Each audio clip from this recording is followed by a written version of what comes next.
think the most difficult scene was probably, there's one scene where we meet in the diner, and the second scene we have when we're having dinner together, where we get angry at each other for the first time in the film, and because all the other scenes were so happy and fun and silly and stuff, it just seemed like a scene from a different movie that we were filming suddenly, and it was really, and yeah, when you're used to, because the relationship I have with Zoe in the film is so friendly and happy most of the time, that for this one scene it felt genuinely like, you know, yeah, we were doing another movie, and a much sadder movie.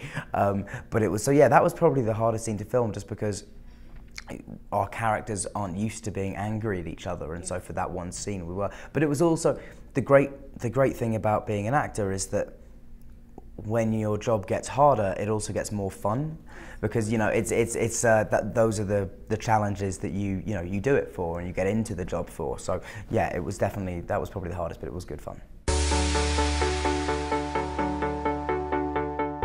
Definitely my sense of humour are very similar. We used a lot of improvisation in the film, and I think that let my sense of humour come out a lot more.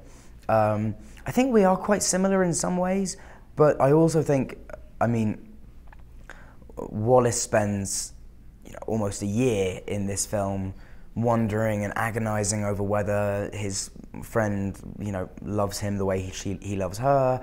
And it really is the cause of a lot of stress in his life, and I wouldn't be able to live with that for so long. Like, I would have to say, I wouldn't have lasted a year to try and ask the girl. I'm not. I don't live in uncertainty very well. I want to find. I'd rather just know either way, even if it's a good or bad answer. I'd rather just ask the question and then move on with my life.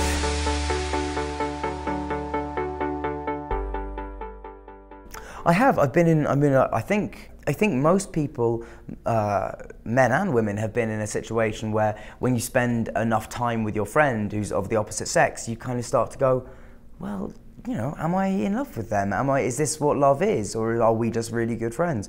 And I've had that situation twice in my life, and one time it turned into a relationship where we went out for sort of, I guess, 2.5 years. And then the other time it didn't, and we're still really, really good friends. We talked about it, and we talked about the fact that we both had feelings for each other, but also we thought, well, let's not do this, because and in the long term, it was definitely a really good decision, because she's still one of my best friends.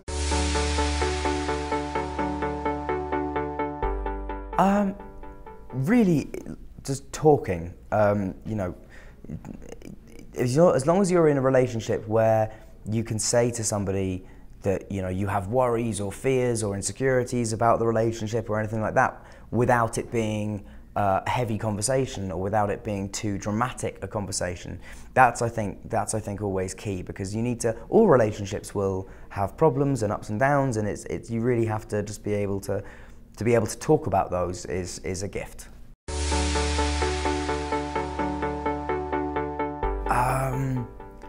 I mean, I love writing, and I would like to direct something one day, but if I had to pick something that was totally separate from film in every way, I think I would like to be an archaeologist.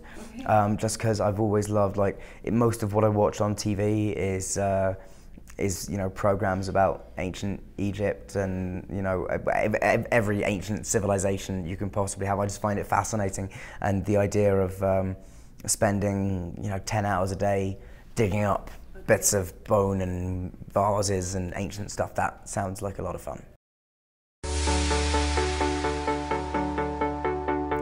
So far, I mean, I haven't really seen much of Mexico. The food I've eaten here so far has been fantastic, which is obviously very, very famous for your food. But I haven't really seen that much outside the hotel yet. I'm not sure I'm going to either, unfortunately, just because it's the first time I've ever come, which has been amazing. So I've wanted to come for a long time because I've heard so much about it.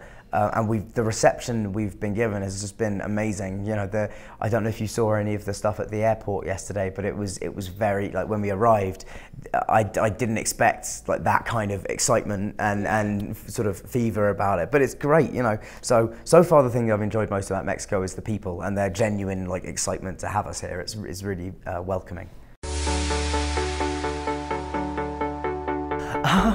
It's sort of the same thing I said earlier, just talk about it, have the conversation, because otherwise, you know, you can spend a long time agonizing over it and you know, stressing out, and actually all that stress could be got rid of by a 10-second conversation. Like, either way, it might not, you know, it might not go the way you want it to, but then at least you'll be able to move on and know for sure in your own mind.